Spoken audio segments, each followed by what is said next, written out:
I posted a news article on my community wall just a few hours ago, and some of you all were like, wait, who's this person and why do we care? Well, let me tell you who this person is. His name is David Traub, and you all probably know him as the spokesperson from the DA's office who told all of the media that there was CCTV footage of Karen actually hitting John in her car. Ring a bell now? He's also the one that told everyone that Coffin Daffy was a great spokesperson for the DA's office in that email that circulated. And of course here in this article he's being praised for having inside connections in law enforcement. So essentially he's behind the PR campaign of Michael Morrissey's office. Speaking of Morrissey, I decided to have a little chuckle at what the AI thinks of all the drama surrounding all the police and the DA Morrissey's office, and asked it to reflect on the legal implications of the Karen Read case, considering all of that. This is what they came up with. All right, so get ready, because today we are diving into a case that's got everyone talking, the Karen Read case. It's a wild one. It really is. And you guys have sent in a ton of articles, and the stuff leading up to this retrial, it's insane accusations about police misconduct, possible cover-ups, even like whispers about a federal investigation. Yeah, and it's crazy how these things that are happening before the trial that could actually really affect the retrial itself, even if there's no new evidence. Totally. It's like watching the case crumble right in front of us. Yeah. So just a really quick refresher for anybody who needs it. Karen Read is accused of killing her boyfriend, John O'Keefe, who was a Boston police officer back in January of 2022. Right. And this all went down outside the house of another officer, Brian Albert, which just adds another whole layer to this whole thing. Definitely. The first trial, it ended with a hung jury, but as we're getting ready for this retrial, there's been a huge twist. A twist that's put the investigators right in the spotlight. A lot of the state troopers who were involved in the first investigation, they're under investigation now themselves. It's like unheard of to have this many people from the original investigation sidelined, isn't it? Yeah, absolutely. And it makes you wonder about how good that first investigation actually was. I mean, when you have this much turmoil, this much going on within the investigators themselves, it just casts a huge shadow of doubt on the whole case. Yeah, okay, so let's break down who these troopers are exactly and why everyone is suddenly suspicious of them.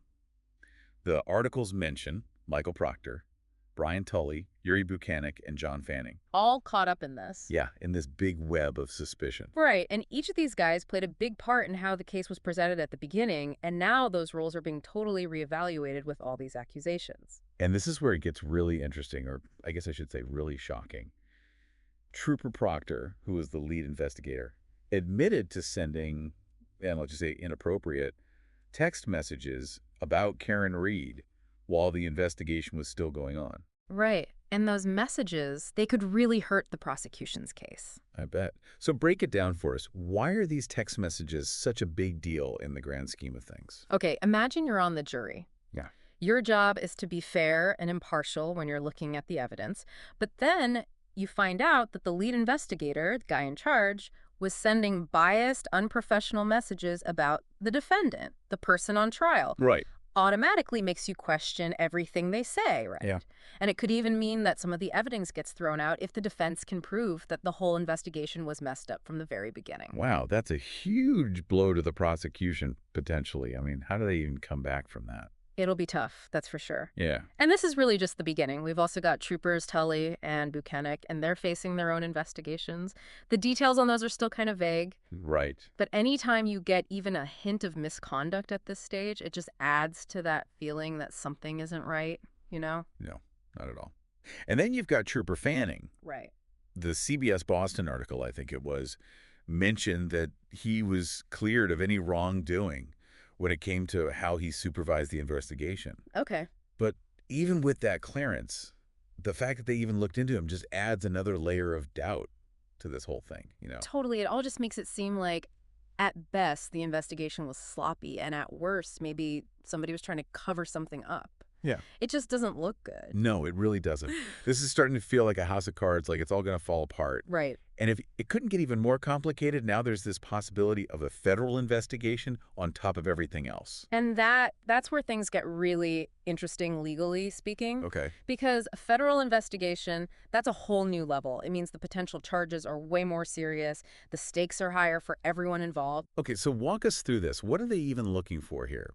What could they actually find? Well, we could be talking about obstruction of justice, which means basically that somebody messed with the legal process on purpose. Maybe they hid evidence, maybe they tried to influence witnesses, something like that. Okay. They could also be looking into corruption, which is even worse. It means someone might have abused their power to get something for themselves. Maybe they took bribes, maybe they were protecting someone involved in the case. Wow, okay. It gets pretty deep. Intense, yeah. It's not every day that you see a local murder case get this kind of attention from the feds. No, it's really rare, and it really shows how serious these accusations are against the people who did that first investigation. Yeah. It's a big deal. It seems like the district attorney, Michael Morrissey, he's actually trying to get this federal investigation moved somewhere else. Why is that?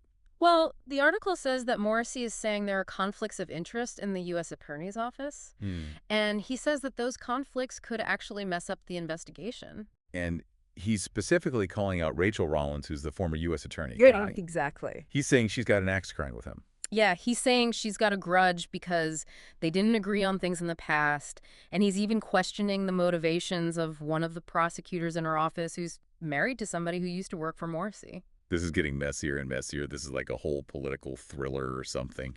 It really is. It adds a whole other layer of intrigue, and we've already got a lot going on. Okay, so today we are diving into some really intense legal drama surrounding a district attorney's office. Yeah, it's fascinating, actually. This case is like a snowball effect. Okay. It started as a straightforward murder trial and just like blew up. Okay. And it just shows you how one single case can like just completely expose a whole office. Yeah, and put a whole office under the microscope. Exactly. And the DA at the heart of all of this is Michael Morrissey. Right. From Norfolk County, Massachusetts. And you might remember that name, Morrissey, from the Karen Reed case. Right. Which we have covered extensively. Yes. And while the Reed case is a huge part of this story, what's really interesting is the blowback that Morrissey is facing. Yeah. Not just from that case, but from a string of other controversies. Yeah, this is a pattern of behavior here. Exactly, yeah. That is being called into question. Yeah, and the spotlight is not flattering. This case has exposed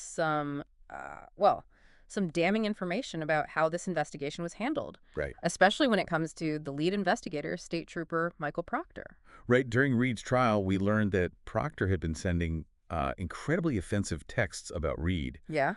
Even using derogatory names. Yeah. In messages to other troopers. And get this, even his own family. Which, of course, that raises huge concerns about his objectivity. Right. Like, did bias play a role in this investigation? Right. So it really undermines the integrity of the entire case. Absolutely. Yeah. And to make matters worse, Proctor was suspended without pay because of those texts. Right.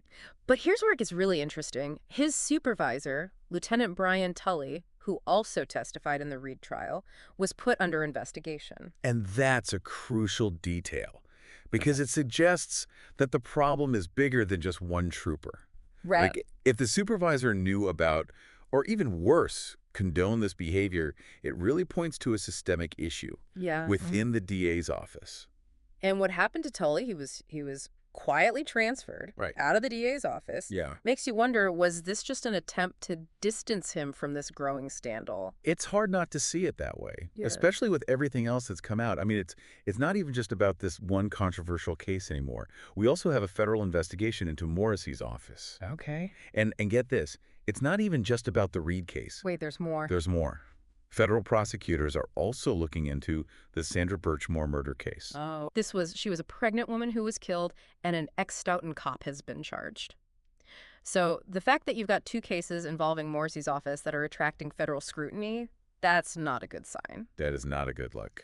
It definitely seems like a pattern is emerging. Yeah. And then you have this other layer with this blogger, Aiden Turtle Boy Kearney. Right.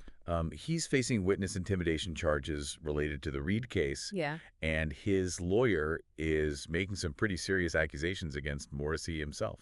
Yeah, Kearney's lawyer is claiming that Morrissey used his personal email to communicate with a judge about the case. Hold on, his personal email, why would he do that? That's the million-dollar question, isn't it? Yeah. I mean, legally speaking, that's very unusual. Yeah. It suggests that maybe he was trying to avoid public records requests Mm. or potentially hide information that could be damaging. To him or to his office. Right, exactly. Yeah.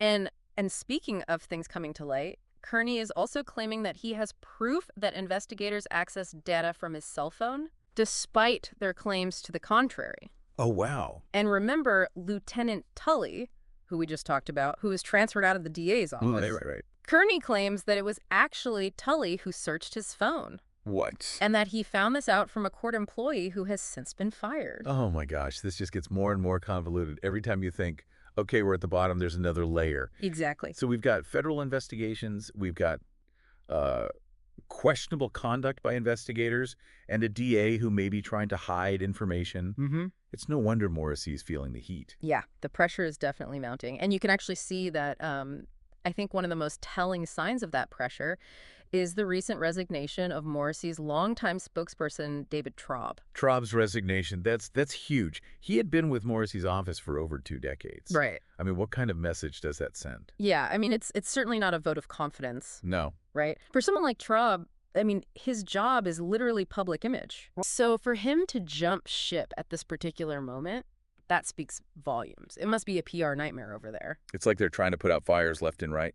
And speaking of fires, there's that $200,000 audit of the Canton Police Department Oh, right. that Morrissey's office is facing. That's right. And that audit is directly related to the Reed case. Okay. And how that initial investigation was handled. Okay. So it makes you wonder, I mean, were there systemic problems within the Canton PD? Right.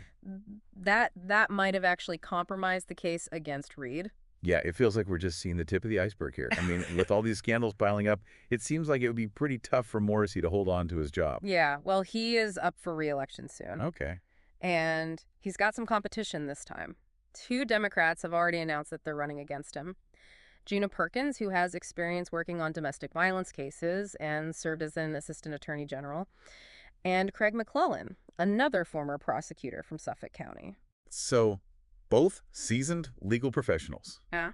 It sounds like they can make a strong case against Morrissey, given everything that's come to light. Yeah, I mean, they would be remiss not to seize on these scandals as evidence that, maybe we need a change in leadership here. Yeah. I mean, the voters in Norfolk County are going to want to know, like, who can they trust Right. to uphold justice, to handle these things with integrity. Right. And speaking of trust and integrity, remember that letter Morrissey sent to the Department of Justice asking them to move the federal investigation out of Massachusetts? Yeah. Whatever happened with that? Did he end up sending it? What happened there? Well, 25 Investigates filed a public records request for that letter, Okay. but Morrissey's office is refusing to release it.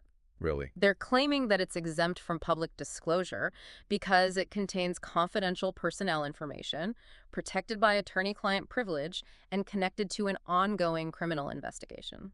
Okay, but if you're really trying to be transparent, then why not just release it? I mean, it seems like he's trying to hide something, doesn't it?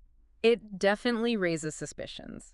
And this refusal to release information seems to be a pattern. Remember those allegations that Morrissey was using his personal email to talk to the judge? Right. About the Turtle Boy Kearney case? Yeah. Well, 25 Investigates is now petitioning the Secretary of State's office to try to force Morrissey's office to hand over those emails. So they're really turning up the heat on him. Yeah. This whole thing is like a political thriller. It really is. And, it's a good reminder that the legal system isn't always these, dramatic courtroom showdowns. Right. Sometimes the most crucial battles are fought over public records requests. Right. And behind closed doors. And it's not just about legal maneuvering, right? These are real people who are caught in the middle of all of this. That's right. And while we're focused on the, political and legal ramifications of these scandals, it's important to remember that there are victims and their families who are, they're still waiting for justice. That's a good point. So let's take a step back here for a second and kind of like recap all of the main points here for our listeners so they can kind of follow along, because we've covered a lot of ground here. Right. It's a lot. So we've got a district attorney facing fire on multiple fronts. Yeah. We've got these federal investigations, allegations of misconduct Right. by investigators in his office. Yeah. A pattern of questionable decisions, Yeah. people leaving left and right, Yeah. including his longtime spokesperson, and now attempts to block the release of potentially damaging information. Exactly. And let's not forget, like, all of this is happening while he's up for re-election. Right. And he's got, like you said, he's got some really strong challengers this time around. So the voters of Norfolk County are really paying attention, and they're going to want to know, can they trust this guy? Right. Can they trust him to uphold the law, to be, that beacon of justice and integrity? Exactly. So with all of that in mind, what does all of this mean? Right. I mean, what's the takeaway here for our listeners, someone who's been, diligently following along with this absolute saga? Yeah. I think it's a good reminder that justice is not this, abstract concept. It happens in the real world, in real offices, with real people who are making decisions that have very real consequences. Right. And when the people in those positions of power, when they don't, when they fail to uphold the highest standards of conduct, it erodes trust in the whole system. It does. That erosion of trust, I think, is what really kind of has that ripple effect. Because then it makes people question, well, was this investigation, was this done with integrity? Was this trial fair? And ultimately, it makes you question the entire pursuit of justice. Exactly. So what can be done? I mean, what can we do? Well, that's the million-dollar question, isn't it? But, it's on us. It's on us as citizens to demand better from our elected officials. Okay. To demand transparency from these institutions that are supposed to be serving us. So transparency, accountability, Absolutely. commitment to justice. Oh. I like the sound of that. Right. I mean, that's what it's all about. Yeah. And we should all be demanding that from our leaders. For sure. So for those out there who are, hooked on this story like we are, Yeah. what should they be kind of looking for next? I mean, what's the next chapter here that we should be watching out for?